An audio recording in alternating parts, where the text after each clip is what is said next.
Hello and welcome. This is an online workshop with Dr. Melissa all about anxiety presented by the ladies community. I'm Vanessa and I host the ladies community. If you don't know anything about it, we host online workshops and events for women all across the world. So today we're bringing in Dr. Melissa to talk about anxiety and stress management.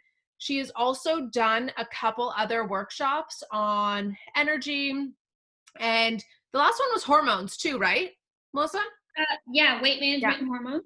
Yep. See, so I'll link those below. If you're watching this webinar, I'm going to link both of her old webinars below so you can see them in the footer so that you can gain access to those.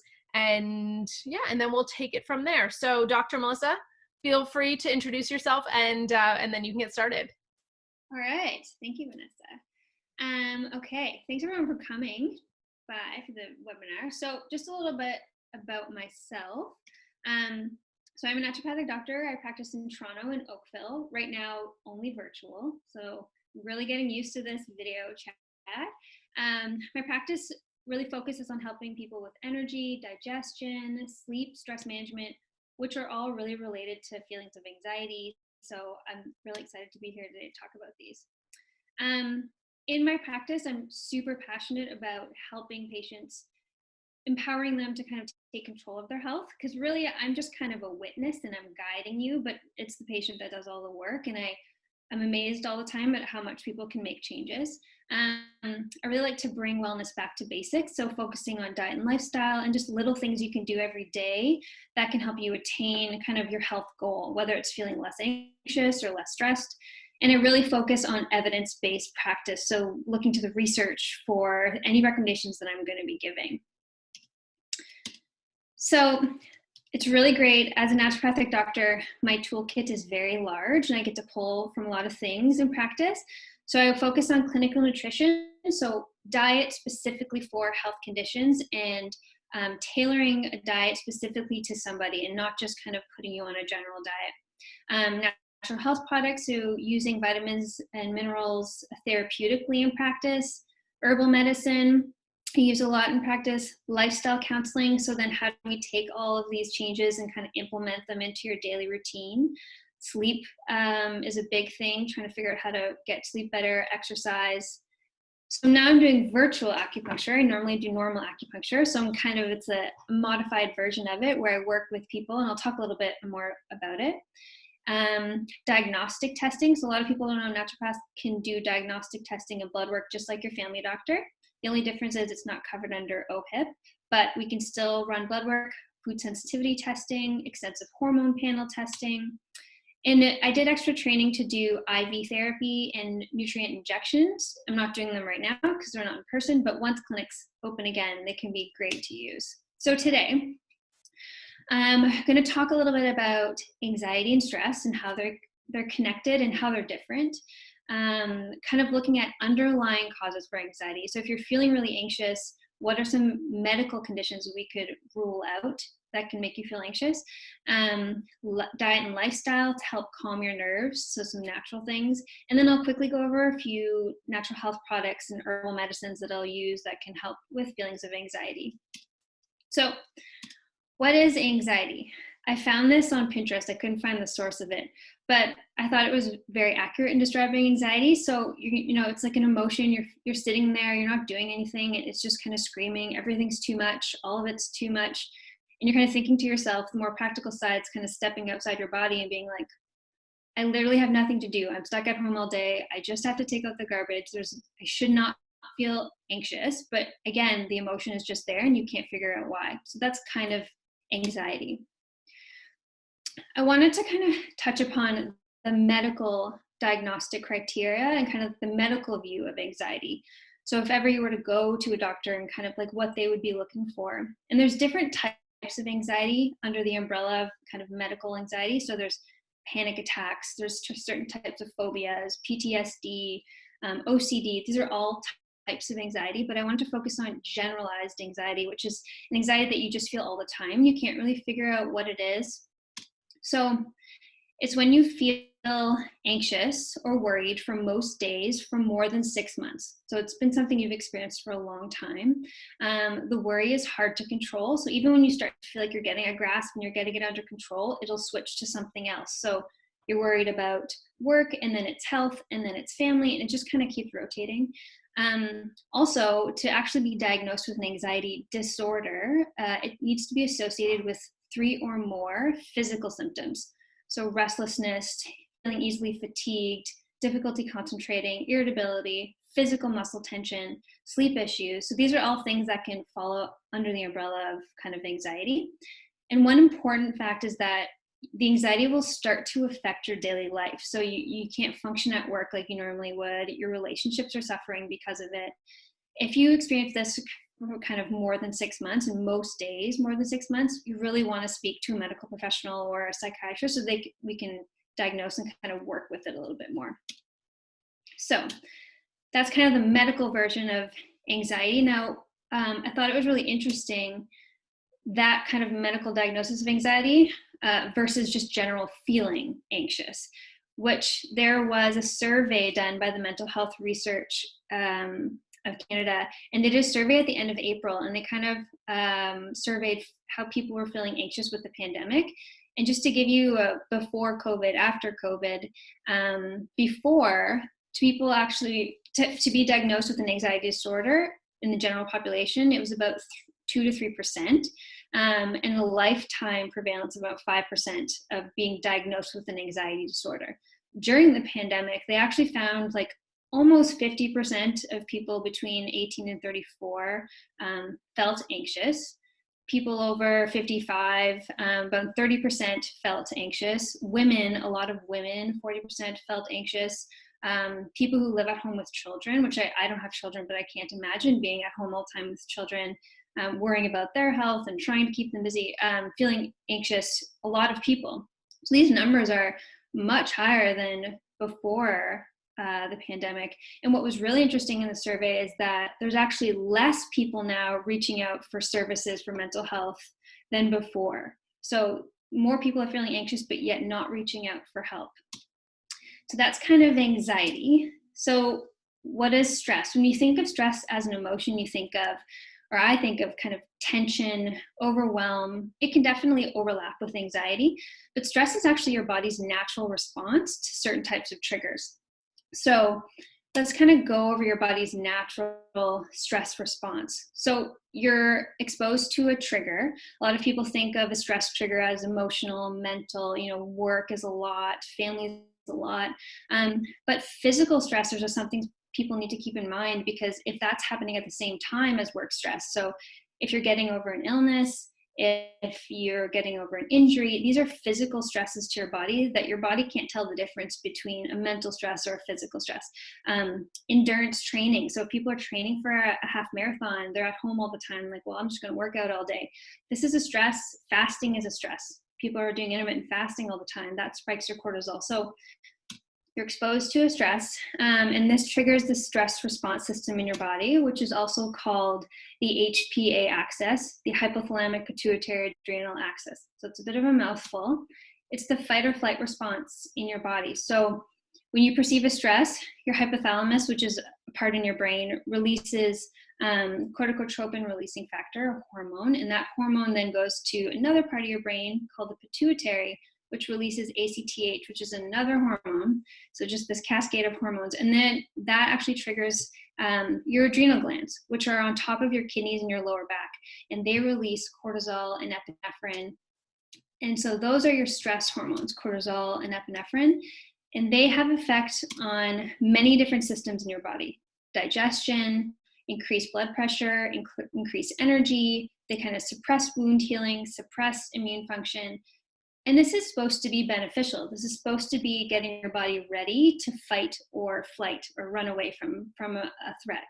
So it's actually, when you're under stress, it's actually pulling all the energy to your muscles and to your brain and kind of shutting down digestion, shutting down immune function, and kind of putting all the energy to your muscles.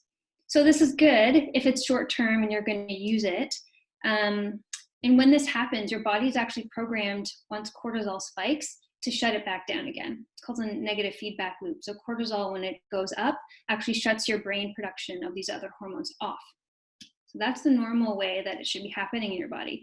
The problem is when we're under chronic long-term stress, the normal stress response cycle and can lead to elevated cortisol and epinephrine for a long time. So there's kind of 3 stages of chronic stress. So in the first stage is kind of the beneficial one, where you kind of get that fight or flight and you feel full of energy and you kind of feel a little bit anxious and on edge, but if you can kind of target that energy, you can be more productive with it.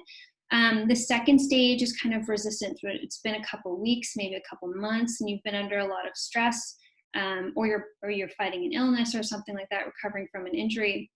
And when cortisol is elevated for a few weeks to months, you start to feel a little bit more irritable. You can have feelings of depression. Sleep becomes a big issue. You start to wake up in the middle of the night, or you can't fall asleep at night. And this is the phase where I find people will start to use things to cope. So alcohol, they'll come home from work and be like, I really need a glass of wine. I can't relax unless I have a glass of wine after work. That's kind of that stage where you're kind of not yet in the burnout stage, but you're almost there. So the third stage is called kind of burnout or adrenal fatigue. Not really a medical diagnosis, but definitely something you can see in clinic. So with this, your adrenal glands have been producing cortisol and stress hormones for so long, and they're not used to and not made to do that, that your body either stops responding to cortisol or your body can't make enough anymore. So that's a picture of kind of your adrenal glands. They're really fatigued. But you can feel dizziness, hair loss, a lot of digestive issues. You can have weight changes. A big one is kind of inability to exercise. So normally when people exercise, they get a boost of energy, boost their mood, they feel better. In this stage, when people exercise, they're wiped for 3 days to a week. They don't have enough reserve to kind of recover after exercise. Mood changes. So it's funny, chronic stress can actually lead to symptoms of anxiety. So addressing the stress is really important in that case, but then also being anxious for a long time can trigger your stress response system. So they're very much tied together. So I just kind of wanted to show the differences and the similarities. So if you think of stress, or you're trying to kind of decipher between the two, think of kind of the trigger. So where's it coming from? When it's stress, it's kind of normally external. So it can be work, you have a deadline, you're planning a wedding, you're doing a bunch of stuff.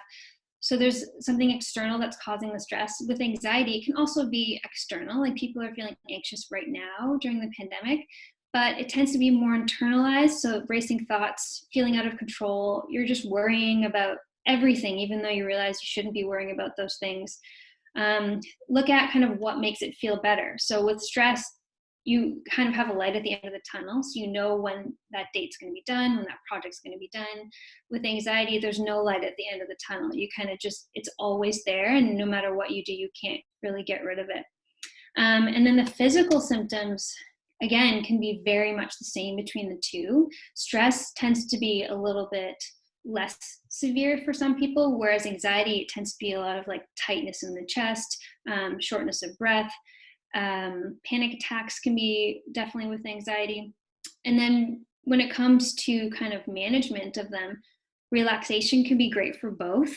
And then when it comes to counseling and medication, can be really beneficial for anxiety for some people. So prescription medication, even though not natural, if you're at a point where your anxiety is overwhelming and you just don't even know where to start, medication could be a nice bridge to help calm your body so that you can do other things in your life, like get exercising again and do other things that can support you when you come off the medication.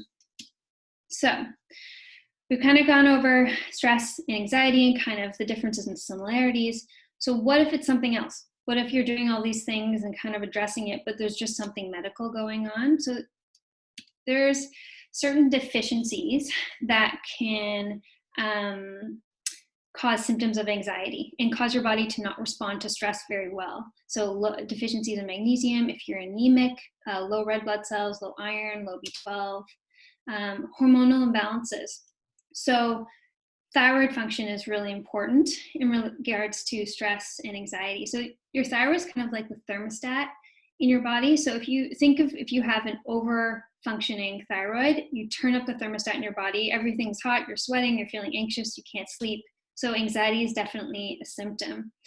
And they actually did a study and they found that 30% of those with anxiety did have autoimmune thyroiditis. So definitely not helping the anxiety. It doesn't mean that it was causing it, but correcting the hormonal imbalances can really help you to feel calmer. If you're feeling like you get anxious or you're getting kind of like your heart races a lot, or you kind of feel like you get a palpitation in your chest, and you kind of attribute it to anxiety or stress, it's important to get those checked and ruled out with a medical doctor, because there can be something cardiovascular going on. And then neurological conditions can cause anxiety. Food, so what you're eating, food sensitivities, food additives like aspartame, MSG, erythritol, which is it's a sweetener that they use a lot in like keto bars, which is the big thing now. So you have to be careful if you're eating those bars all day long. It can definitely cause some people to have insomnia, anxiety. So ruling out what you're eating. And then certain medications, the side effects can be to cause anxiety or to make you feel on edge. So if you have an underfunctioning thyroid and you're taking thyroid medication like levothyroxine or Synthroid or desiccated thyroid, and then your dose is too much, even though you've taken the same dose forever, your body might need less. You might start to get symptoms of hyperthyroid, which can cause you to feel anxious. Albuterol, which is for asthma, decongestions. So Sudafed, which is an over-the-counter allergy medication, which it's allergy season right now. If you're taking any of the medications, kind of ask yourself, could this be causing my anxiety or making me feel more anxious? So if someone were to come in and see me, we would run some blood work. I always like to make sure that there's nothing else underlying going on. So running your red and white blood cells, ruling out anemia, iron levels, thyroid hormones, so a full thyroid panel. Sorry. I actually have a question while you have your glass of water. Are Yep. tests that naturopathic doctors do different than medical doctors? Because I know some tests that were recommended to me were only recommended to me through my naturopathic doctors and not my medical doctors. Interesting. So they're the same test, especially with the diagnostic test, we can run the same test. What's a little bit different is sometimes, like for example, the hormones, the thyroid hormones, medical doctors will only run TSH, which is one of the thyroid hormones, because that's been shown to be a good screening thyroid hormone. So they'll run that first, and then they'll run other ones if they need to, but they tend to not. Whereas I find naturopaths will just kind of, let's run it all at once, and we'll do the entire panel because we're trying to really find any small imbalances. Another thing that's different, even though we're running the same blood tests, is that naturopaths, instead of just keeping you within the normal range, so saying, oh, it's normal, it's fine, our range is a little bit more narrow. So we try to keep it in the optimal range. So even though it's normal, especially with like B12, the range is huge. It goes from 100 to 700. Even if you're at 200, a medical doctor might say, oh, that's fine, you're normal. Which might be the case for most people, but some people need a little bit more. So I like to get people above 500. That kind of answers the question. So we can run the same blood work. Other things that naturopaths run that are a little bit different than medical doctors are kind of the comprehensive tests like food sensitivity testing, which I run a lot in practice, comprehensive hormone testing like a Dutch test, which can look at cortisol, melatonin, female hormones. Because again, anxiety and stress can change throughout the month. So that's something to track. If you feel like you're getting more anxious or sleep issues happen more during a certain time of your cycle, then maybe we should address hormones. So let's look at some natural ways to calm your body down and to deal with stress. So first of all, looking at diet. Can I ask a question too? So with regards to, I love the hormone piece that you talked about and the difference between stress and anxiety. What part is hormonal and what part is mental? Because I think so many people say, oh, I have anxiety, and you're going to get into this now, but how do we know if it's their mindset versus, some of the other things that you talked about that could be totally triggering? Yeah. Really good question. It's like there's not one or the other. they will definitely be intertwined. So that's why it's really important, I find, to rule out all the physical causes, because those are easy. We can figure those out. We can find a diagnosis. We rule those out. Let's say we correct your iron levels, we correct everything, so we know there's nothing physical going on, but you're still feeling really anxious. Then we can kind of turn to like diet and lifestyle. Let's optimize your diet and your lifestyle. We'll go through all of the things that I'm going to talk about, like herbs and everything. If we're still feeling anxious, then we really, really do need to work on your perception of stress and how you manage these things mentally. So I actually find it very beneficial if people are coming in to get treated for anxiety or stress management, that they don't just see me. So I'm going to help you with the physical part of it in your body and making sure everything is working properly. But it's really important to see a counselor. I think everyone should get counseling, even if they feel like they don't need it. We all have things we could talk about, and we all have ways that we see the world that sometimes we need a mirror to kind of reflect it back to us. So I think it's both. It's definitely going to be both. And so working on the physical side and the mental side at the same time can be beneficial. Cool. I also heard something once, and maybe you'll be able to give some more information, that when we're triggered, the hormonal response, if we don't add anything else, lasts about 90 seconds. So like a minute and a half for the hormone to go through our body. Like the cortisol? Yeah. Is that true? Yeah. Or yeah. Quick. Yeah. It's supposed to be very quick. So it's kind of equated to like if you were walking in the woods and you saw a bear, your body would give you 90 seconds to run away. So it is supposed to be very quick. But now in our lifestyles, we're exposed to so many things, like being on our screens all the time, doing multitasking, kids, family, work, and trying to excel at everything. We have so much more stress than our bodies are used to responding to.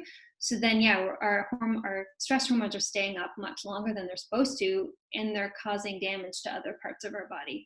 You're totally right. The stress response, like that fight or flight, should be quick. It's supposed to go up and down.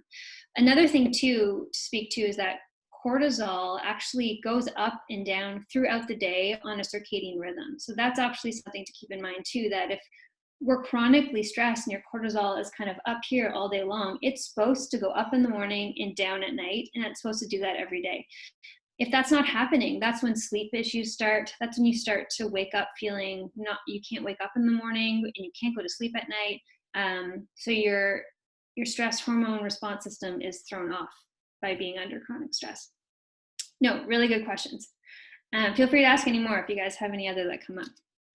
So going back to diet. So the number one thing I always look at if someone's coming in and they're feeling overwhelmed or stressed, are you eating enough protein? Which I find men totally fine. Most women are pretty fine. It's being consistent. So you want to make sure, the rule of thumb is 1 gram of protein per kilogram body weight. So for a female, that's 50 to 60 grams of protein a day, and you can only really absorb 20 grams of protein in one sitting. So, you don't just have a big steak in one meal and be like, I'm good. You probably didn't get enough protein from it. So you want to get 15 to 20 grams with each meal from animal or plants. It doesn't have to be just animal source protein. Now with plant source, you want to remember that you do need to eat more because it's not as easily digested or absorbed. And the reason is protein is actually the building block for your body to make certain neurotransmitters like serotonin. Serotonin is really important for mood and happiness, but also regulating anxiety and calming your body. And going back to what was mentioned before and like gut-brain axis, 90% or more of your body's serotonin is made in your gut. So gut health is super important. It's really important that if you're feeling bloated all the time, you're constipated, you have diarrhea, these are things that need to be addressed because they can definitely be affecting your mood. Even though they don't really seem like they're tied. So again, noticing if you have flare up in your digestive systems and then a couple days later you're really anxious all the time, just noting kind of patterns that you're seeing. And I like to put this picture here too, because it's, the pathway for your body to make neurotransmitters involves a lot of vitamins and minerals. So sometimes we need to supplement with these to help the production of pathways and enzymes in your body. So magnesium and iron especially. So if you're anemic, you need to supplement with iron. So protein is the number one. The number two is balancing blood sugar. So when people tend to eat kind of a high sugar diet, or are eating a lot of sugar in their meal, and not just like desserts all day, but it can be in jams and sauces, refined carbs. So if you're having a bagel for breakfast and then a sandwich for lunch, and then you're having like barbecue sauce and ketchup with your meal at night, even though you're eating healthy, you're getting a lot of sugar. And so when your blood sugar goes up, which is in the purple line, blood sugar goes up, and then insulin, and blood sugar goes up. And then when they crash a few hours later, when they start to go down, that's when your cortisol will spike, because it's trying to compensate for the low blood sugar. So when cortisol goes up, you get that craving feeling, you feel shaky, so anxious, you can get palpitations and panicky. I find some people, they'll say, I don't know if you're that person, but I can't go 2 hours or 3 hours without eating. I get really anxious. I get shaky. I get weak. You should be able to go 3 to 4 hours without eating. So we just need to balance your diet out a bit better to help balance your blood sugar. So there was research on people who ate high glycemic diet. So that's foods that really spike your blood sugar. People who ate that type of diet tend to report higher rates of anxiety. So is it the diet causing it? We don't know, but it definitely doesn't help. So ways you can help balance your blood sugar is to eat low sugar, so refined sugar. So trying to avoid that as much as you can. The goal is less than 30 grams a day, including fruit. Not that fruit's bad, but we don't want to just be eating fruit all day long and nothing else. I don't know if anyone's ever heard of MyFitnessPal. It's a good app. I always get people to go in it and track their diet just for a few days, maybe 3 days, and really see it. It's an eye opener to be like, oh my goodness, most people are eating above 100 grams of sugar a day and they don't even know it. And on paper, their diet looks great and balanced, but they're eating a lot of sugar. You want to do complex carbs. So not no carbs. You do need some carbs to help calm your nervous system and again, to make neurotransmitters. So you want complex carbs. So if it comes in a flour form, it's usually processed. So no bread, no bagels, no muffins, that type of stuff. You want to do like whole quinoa, brown rice, starchy vegetables, sweet potato, yuca, that type of thing. So that can help balance blood sugar. And overall, with your diet, you just want to really focus on, apart from making it personalized for yourself, which you can work with someone on that. Can you still hear me? It kind of froze. Okay, good. You want to have like an overall balanced diet. So you're eating a little bit of everything, all whole foods, so no processed foods, and mostly plants. I say mostly plants because there's more and more research coming out that a Mediterranean type plant-based diet seems to be the kind of best diet we can do, because it's very anti-inflammatory. Now, if you're like, okay, that's great, I'll eat a balanced diet, I'll eat more protein and less sugar, what are the foods I can eat to give my body the nutrients? Because a lot of people don't want to take supplements, they'd rather just do it from their diet. You can try and eat more foods with zinc. So zinc is really important. So like these types of foods, egg yolk, cashews, oysters, pumpkin seeds, high in zinc. Magnesium, you can get it from leafy greens, almonds. Again, pumpkin seeds are like my superfood, I find for a lot of people. Dark chocolate, high in magnesium.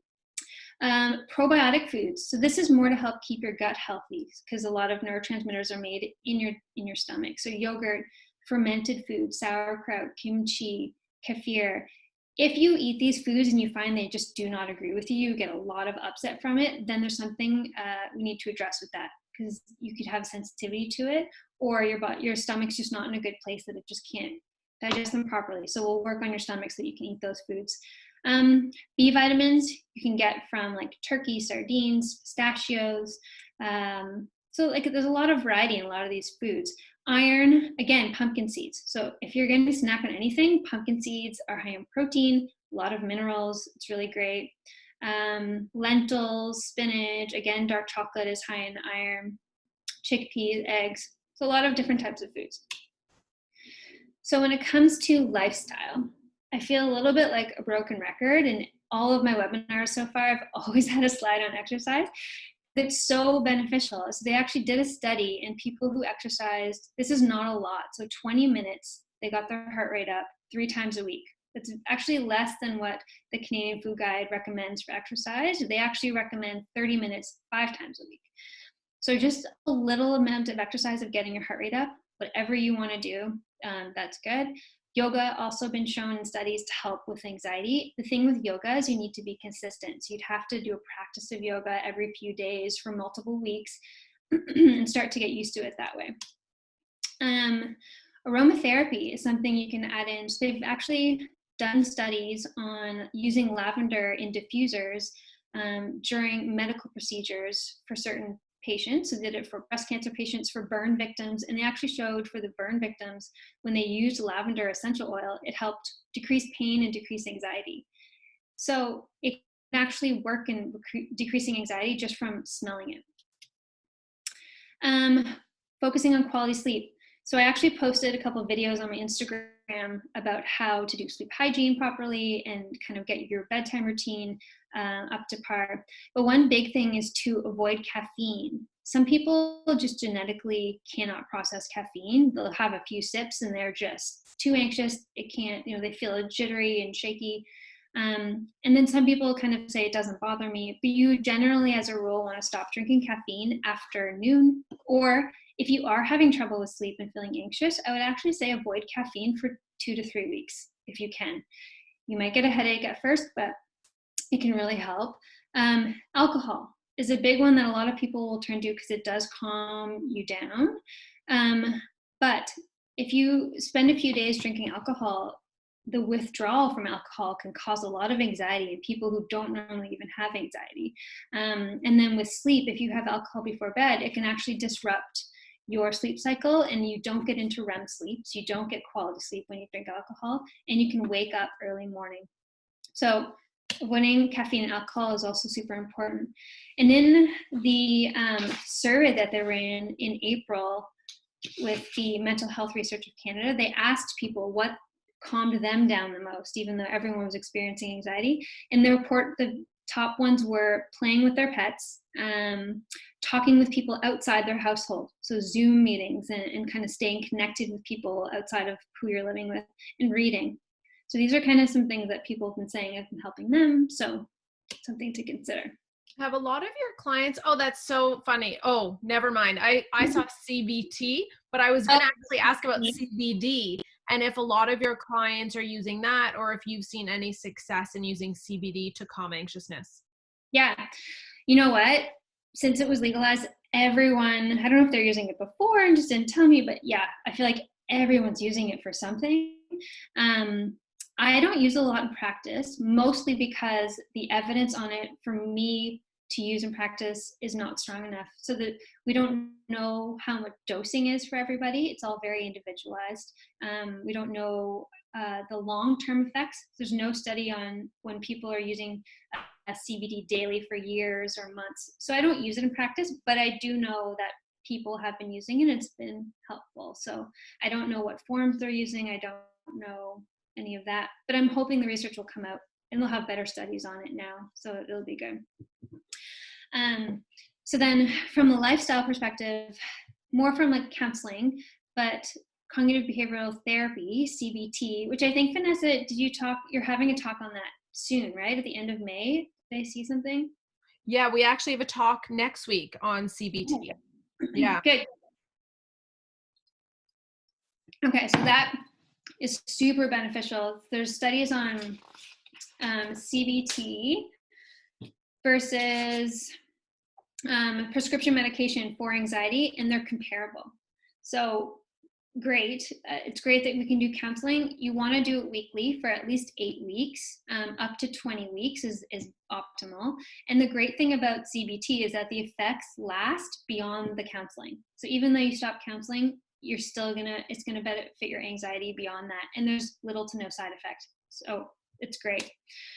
Mindfulness-based stress reduction, which is also kind of intertwined with CBT, but you can do it on its own. And it's kind of really practicing staying in the moment, becoming aware of your emotions. So when emotions come up for you, or you're feeling anxious, or you're feeling overwhelmed, you kind of learn how to sit with it, how to label it without judgment, how to not react to it. And in doing that, it can kind of help subside the physical symptoms that you might get from it. It kind of calms your body down. You can do this through meditation, yoga, practicing mindfulness. Deepak Chopra is doing a 21-day meditation challenge. So things like that are great ways to do it, or you can do it with a counselor. They can kind of give you tips on how to do it. Another thing, lifestyle-wise, is acupuncture. So it's been shown, again, with acupuncture, the more frequently you do it, so if you did it once or twice a week, you want to do it for up to 6 weeks. In the studies, they did it weekly for 10 weeks, and it showed benefit beyond. So when they stopped doing acupuncture, it actually continued to help with their anxiety and sleep. So I use it a lot in practice for those too. So what I'm doing now, since I can't do actual acupuncture with patients, I'm doing virtual acupuncture. So I would mail or drop off, there's little ear seeds. I have it on my hand right now.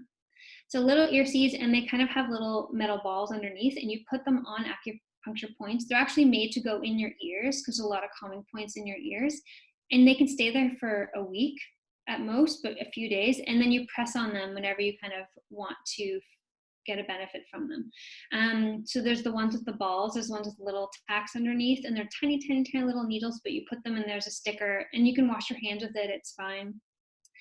So that's kind of the acupuncture that we can do. And it doesn't hurt. I've actually used those. I've used the one with like the little tack thing on my neck, and you can keep them on for days. They were so great. I love them. Yeah, they're awesome. You don't feel them at all. You might feel a little bit when it goes in, but once they're in, you don't feel them. It's great. Yeah. So once we've kind of worked on diet, lifestyle, we've done acupuncture, counseling. Does anyone have any questions about acupuncture before she moves on? Yeah. If you haven't had acupuncture or you don't understand how it works? Because the basic is that it's causing a response within the body to send blood cells to that area, correct? Yeah. So like from a healing perspective and inflammation perspective, that's definitely what it's doing, because when you insert something into your body, it's kind of a foreign object. So it sends your immune system there. It causes kind of inflammation, but decrease of inflammation at the same time. It helps with pain a lot. But from a Chinese medicine perspective, so that's how I practice, it's actually the acupuncture points are on meridians in your body, which are kind of how energy flows in Chinese medicine. So qi is flowing through your body, and the points are actually specific to certain Chinese medicine organs. So there's a whole theory behind it, and there's tons of points on your body that, so like this one here is like it's a large intestine point, but it's actually really good for headaches, a lot of different things. So every point has actions behind it, and it's based on Chinese medicine and how it's kind of helping with yin and yang and qi, and so there's that theory behind it, but then also, like Vanessa said, just the physical thing that it's there and it's pushing on a trigger point in your body and in your muscle. I love that you're doing that virtual. We do have a question. What were they called again, those little guys? Seeds. These are seeds. Seeds. So this one has a diamond on it just because it's cute, and it's nice to have diamonds in yours. So feminine. Yeah, so I have ones without diamonds, so they just look like a little band-aid. It's really tiny. So you can do the ones with the seeds, and then you can do the ones with the tiny little, they're called tacks. So tacks or seeds, and the tacks would kind of go on your body somewhere at a certain point. So how it would go virtually, again, I would send them to you, and then we would do a virtual consult, and I'd show you where to put them, and kind of anatomically how to find the points and where to put it. So awesome. Yeah. Yeah. And if people do a session with you, can they buy the seeds or the tacks on their own and then continue to do it? Or is that something that they should be working with you continuously and can only buy through a practitioner? You normally can only buy through a practitioner because the companies will only sell to practitioners. But I can also, like when I give them to you, I'll give you more than what you need so that you can always reuse them. But it is nice to check in to see, make sure the points are working, because we don't just do one set of points. We'll change them based on how you're feeling or week to week. But at our clinic, we're actually going to start selling them. So then we'll have them on the shelf as like a supplement. So if you did want to come in and just buy some more, you could definitely do that too. I love this. I need these, Melissa. This is great. They're so fun. Okay, so we're doing all that. You've done acupuncture. So supplementation can be very beneficial. So there's been a lot of research on vitamin deficiencies, specifically correcting deficiencies and helping with anxiety, but then also certain vitamins like B12. They did a study in people who weren't low, their serum levels were normal, but they still benefited with symptoms of anxiety when they got an intramuscular injection. So they gave B12 injections and they still felt a benefit above and beyond. Certain things that deplete B vitamins, alcohol, birth control, hormone use, can deplete B vitamins and magnesium. So that's just a reason in of itself to want to supplement to kind of correct deficiencies. With magnesium, it's a really important mineral. It's responsible for more than 300 enzymatic reactions in your body, so it's doing a lot. Magnesium helps calm your muscles. It also helps calm your nervous system. It helps modulate your stress response system. So it's just really good. When you're under stress, your body uses more magnesium, so you actually need more. And then when you're deficient in magnesium, you don't respond to stress as well. So it's kind of this negative feedback loop that you're using more and then you feel more stress. And then we don't get enough from our diet. So this is something that even if you had the best diet in the world, unfortunately our soils are depleted of minerals these days, so you can't get enough from your diet. So supplementing is good. Omega-3s, there was some studies that it showed it helped reduce inflammation. So when there's anxiety and depression, you always want to look at lowering inflammation, because inflammation can negatively affect your neurons, how your brain functions. So you want to reduce inflammation. And then it also did help with anxiety symptoms. So they did a study, a 12-week study in young adults, and they took omega-3 and it helped reduce their anxiety scores. So we don't know the mechanism behind it, but we know that it helped. Now, when it comes to iron and vitamin D3, D3 is great for mood. Iron, we know is if it's low, it's related to anxiety. These ones you want to test your levels before. I would never just get people to supplement with it. Vitamin D, we are low in it. Most people are low, but the issue is we don't know how low. So the dosing is really dependent on what your blood levels are. And with iron, it can be hard on your stomach. It's inflammatory, it's pro-inflammatory. So we don't want to just take it and see what happens. So those are things I would definitely see a health practitioner for. Naturopathic doctors, you can get tested first. With herbal medicine, I'm going to go over some for anxiety and some for stress, even though they definitely overlap. So lavender, again, when you smell it, it helps, but also when you take it orally. So it was a study that took lavender essential oil for 10 weeks, and it helped reduce generalized anxiety disorder. So these are people who were actually diagnosed, and they took it in comparison to prescription medication, and it was comparable. So that's a great thing to know with little side effect. And then passion flower, so Passiflora incarnata, is a really good calming herb without being sedative, and they've studied it for sleep. It's been beneficial, and also again for generalized anxiety disorder. They used it for that. They did it versus a benzo, which is one of the strongest kind of prescription medications they can kind of to suppress anxiety quickly, and again was comparable with less side effects. Kava is an herb, also super great, been studied for anxiety, and they did a good study that it helped reduce anxiety with little to no side effect. The only thing that you would use it more short term, so this is not something you would take forever. None of these you would really take forever. The thing with kava is that there was a couple studies a long time ago where they used the wrong extract of the herb, and it did cause some damage to the participant's liver. So you have to be careful with herbs. You have to know the sourcing. You have to do the proper dose and know the proper form. So these are things, again, it's important to discuss with someone who's qualified, an herbalist or a naturopathic doctor. Now, adaptogenic herbs. So I don't know if anyone's heard that term, adaptogenic. So it's helping your body cope with stress. So this diagram I found in a paper, it kind of illustrates what happens with stress, and then the adaptogenic herbs kind of help modulate your body's response to stress. So either modulating cortisol or helping your body not react so much, and also helps with that kind of recovery phase. You don't feel kind of exhausted from stress. These are great if I find I give it to students when they're going through exam period, or when you're in a really stressful period that you can't control what's causing you stress, but you just need to cope with it. So like right now, social isolation, this is a perfect time where you could take something like this that could help your body through it.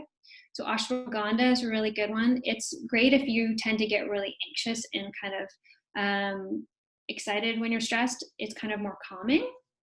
And again, when I said like a stress trigger can be endurance exercise, so a lot of these were studied in endurance athletes and did show a benefit in modulating the stress response after. So that's why a lot of them say like helped with physical endurance, helped improve physical performance, athletic performance. Siberian ginseng is a really good one. It's energizing. It helps improve physical and mental focus under stress. It's not the same. When people hear ginseng, they're usually thinking of Panax ginseng, which is very stimulating and gives you a lot of energy. This one isn't as stimulating, so it's a little better in that sense. Rhodiola is great for fatigue related to stress, and again with athletic performance. So these are all different. They're all different types. There's many more than just these three. So figuring out which one works best for you is important. And do people have to pay attention to the quality or the milligrams and anything when they're purchasing? I know I use ashwagandha. I love it. I just bought it from well.ca. If you're in Canada, you can use well.ca. But is there anything with regards to the quality that we should be aware of when purchasing these? Yes, definitely. So well.ca is great. They do have really good brands on it. So the brand really matters. So the certain brands are really well tested.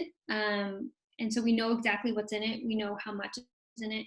When it comes to dosing, you really want to, unless you know a study, I really follow the studies. So sometimes I find most people when they're taking it, they're not taking as much as they should be. It's much more than what people think. So taking the proper dose is really important. And then, so you want to see, usually when it's a good company, on the label, it'll say ashwagandha, and then it'll say active ingredient 3%, 1%. So you'll know exactly how much of that active ingredient is in it. You'll know exactly what strain of herb that is.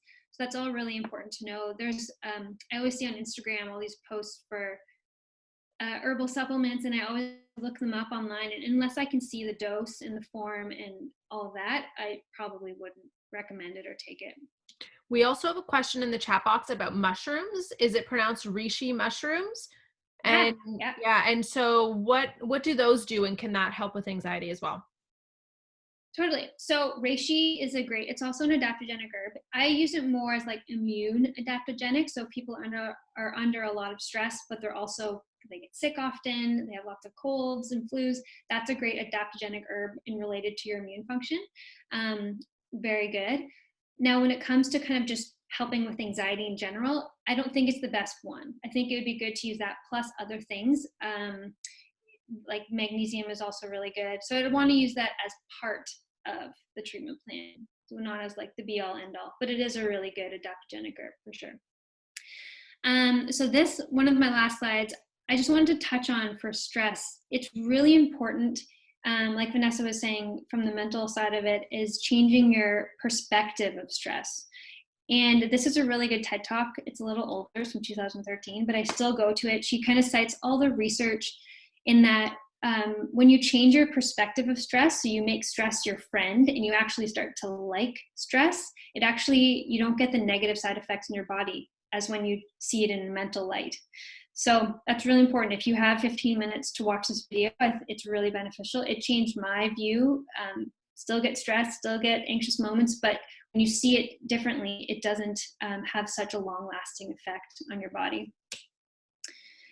So I did want to just throw this slide in here. It's really important because anxiety is so high right now and stress is so high and people feel so isolated. There's so many resources out there right now. Your family doctor, you can do virtual visits, or if you don't have a family doctor, you can go to ontario.ca and find one. Telehealth Ontario, you can talk to a registered nurse. Connects Ontario, you can have live web chat or email. The federal government, because of what's going on, actually put a mental health portal up, so you can go to that website. If you want any of these, please just email me or message me. Kids Help Phone, they actually opened an adult line because there was so many adults calling in that just need someone to talk to, so you can call them. Canadian Mental Health Association has great resources and research if you just kind of want to read up on it and kind of get more information. mindyourmind.ca is a really good website. It has so many resources. Helplines is for Canada and US. So these are there's so many sources that you can call for help. So going over, so when it comes to stress and anxiety, you want to, number one, speak with someone. Even if it doesn't have to be a health provider, it can just be a family member, getting it off your chest, talking it through. writing it down, ruling out underlying causes, really important, balancing your diet and lifestyle, adding in supplements if you need to, doing the lifestyle part of it. So it's never just one thing. It's going to be a lot of things that kind of synergistically help it. And it's not just going to happen overnight. If you've kind of felt this way for a long time, it can take months, but it's okay. It'll slowly start to get better. And then, you know, they say with like a lot of things, they work after you unplug them and plug them back in. So that's the same thing with yourself. So you want to unplug sometimes. If that's, you know, no phone for a day, which can be really hard right now. But do something that helps you recharge. So exercise, aromatherapy, go for a walk, just do something you like. And then don't forget to breathe. So doing breathing exercises and just take a deep breath, that can definitely help calm your nervous system. So for you guys who attended live, I just wanted to offer something. I wanted to do a draw, but I didn't know how. So we're going to do a quiz. I just want to ask this. So the first person to answer will win a virtual acupuncture consult with me. So I'll send you the seeds and the tax, and we'll do a virtual consult. Magnesium. Is that Brittany? Yes. Okay. Oh, wait, though. We might have a tie here. Vanessa put it in the chat box. Uh-oh. Vanessa had it in the chat box before Brittany said it. I'm sorry, Brittany. Okay. Sorry, Brittany. I'm sorry, Brittany. Vanessa, you really snuck in there in the chat box, huh? Yes, she's definitely right. Okay. So Vanessa, I don't know if, can I get her contact info? Can you send me her email, Vanessa? She said she has no mic. Sorry, Brittany. No mic, but I got fingers, she says. Sorry, I do have a mic. I just don't really want to use it. It's not on. Okay, that's cool. Vanessa, Thank can you. Message, where do you want her to contact you? Anyway, Instagram, email. Okay, great. I just started following you, so I'll message you. Okay, great. Message her on Thank you Instagram. so much. That's so generous. Thank you. Yeah, no problem. Good, I'm excited. Okay. And if anyone has any questions about it, feel free to send me a message, email, whatever you want. So that's it. That's all. We do have a question that just came in. So what is your view on anti-anxiety drugs? Do you think let's go with that question first, and then we can go to the second question. Like, should they be taken? She's basically asking, should they be taken as a last resort? And because they obviously do have some side effects. Totally.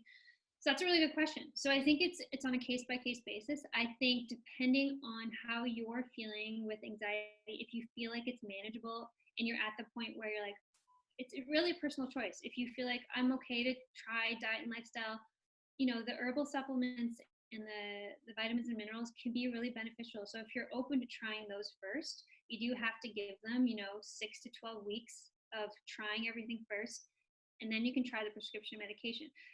On the flip side, I find sometimes people are so overwhelmed with anxiety, they don't know where to start, that the prescription medication can be a good thing to start first, because that'll actually show you what it's like, because they act much quicker. The one thing with prescription medications versus all the herbal supplements, even though I said they were comparable, it did take 12 weeks for them to be comparable, whereas a prescription medication will act a lot quicker. So you'll feel calm quicker, you'll know what that feels like, and then you can maybe start counseling. You're in a better mind space to do those things. So I'm not one or the other. It's really how the person feels and how they want to do that. Yeah. Does that answer your question? Yeah, thank you. And then we have another comment that it was a very comprehensive, well-prepared webinar. So thank you. Yeah, that was awesome. Cool. Any other questions before we finish up? I know it was really comprehensive. I loved it. And now I need to book my virtual acupuncture appointment because I've been wanting to come. I love acupuncture, even for my hormones. And so I'm going to need to book that. Yeah, Any other questions? Oh yeah, go ahead. I was going to say, we started doing the acupuncture initially for hormones because all the IVF patients and patients trying to get pregnant still really wanted to do acupuncture, so we did it virtually. But then I kind of think like stretched it out to anxiety and sleep and all the other things, so it's good. And I'm not even trying to get pregnant. I just love it to balance my hormones for like bloating and PMS, right? Yep. Yeah. Cool. So if we don't have any other questions, ladies, thank you so much for taking the time to be here. I will send out all of Melissa's contact info so you can reach out to her. I will also send out her other webinars and workshops if you want to take a look. But reach out, get your consultation. I can't emphasize enough when working with naturopathic doctors like Melissa, getting tested so that you know what supplements do you need, what is actually going on in your body, so that you're not just guessing. Even references, they're loving your references. Well done. Like a pure academic doctor. That's so good. Oh yeah. Yeah. For sure. Awesome. Okay, thank you so much. Do you have any other comment or anything? I was just gonna say, I also am doing kind of like a discovery call. So if anyone has any questions and they just want to chat for 15 minutes, exactly for that, to see if this is for you, what we can do, where to start, that type of stuff, feel free to book that too. Awesome. Yeah, perfect. Okay, I will send that out over email. Thank you again, ladies. And if you have questions about the CBT, to assist and to join with the information that Dr. Melissa can give you with your body, then I will send that out and you can join us next week for that free workshop as well. So awesome. Alrighty. Thanks, ladies. Have a good evening. Thanks. Thank you. Bye. Bye.